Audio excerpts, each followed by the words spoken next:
ആഹാ ഇന്ന് ബേപ്പൂർ ബീച്ച് ഒന്ന് സന്ദർശിച്ചാലോ? വാ നമുക്ക് കാണാലോ.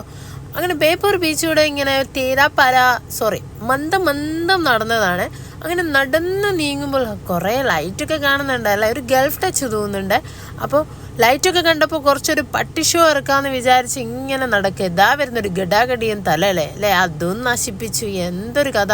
ചെങ്ങായാണ്, ഒരു സെൽഫി എടുക്കാൻ പോലും കിട്ടുന്നില്ല. അവിടെ ഇവിടെ നിന്ന് വായി നോക്കി വലിയ ആളാവട്ടോ മൂപ്പരാള്. വന്നിട്ടുണ്ട് ഷോ ഓഫായിട്ട്. അപ്പോൾ അത് കഴിഞ്ഞിതാ ഞങ്ങളിതാ അപ്പുറത്തോട്ട് നോക്കിയപ്പോൾ ചാലിയം ബീച്ച് നന്നായിട്ട് ഇവിടുന്ന് കാണുന്നുണ്ട് കേട്ടോ. ഇതാരെ ടോർച്ച് അടിച്ച് കളിക്കുന്ന വെച്ചാൽ രണ്ട് തെറി പറയാമെന്ന് വിചാരിച്ച് തിരിഞ്ഞു നോക്കിയപ്പോൾ ലൈറ്റേഴ്സ്. ഞാൻ എൻ്റെ പ്രഷർ ആരോട് തീർക്കും ഭഗവാനേ. ഇവൻ എപ്പോൾ സെൽഫി എടുത്താലും താടി കൊണ്ടുള്ള ഷോ ഓഫാണ് കേട്ടോ. എന്തോ ഞാൻ എവിടെ പോയാലും എൻ്റെ ഫാൻസിനെ കൊണ്ട് എനിക്ക് ഈ പെണ്ണാണ് എന്നെ ചൂട്ടി കളിക്കുകയാണ് കേട്ടോ. ഞാൻ അപ്പുറത്തുനിന്ന് ബോബി ചെമ്മണ്ണൂരിൻ്റെ ആക്ഷനൊക്കെ ഇട്ട് കാട്ടുന്നുണ്ട്. എനിക്ക് കേട്ടോ. ഈ പെണ്ണിനോട് പോകാൻ പറഞ്ഞിട്ടൊന്നും പോകുന്നില്ല. എവിടെ പോയാലും എൻ്റെ ഫാൻസിനോട് എനിക്ക് തല ഉയർത്തി നടക്കാൻ പറ്റുമെന്നുള്ള. അങ്ങനെ അത് കഴിഞ്ഞതാ ഒരു പെണ്ണുണ്ട് വരുന്നു കേട്ടോ. അടിപൊളി. അടുത്ത് തമ്മേ ഞാൻ വിചാരിച്ച എന്നെ മുട്ടി പോകുന്നു കേട്ടോ.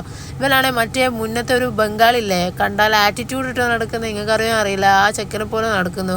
ഇനി കടലിനോട് വിടയും പറഞ്ഞ് ഞാൻ വീട്ടിലോട്ട് പോയി.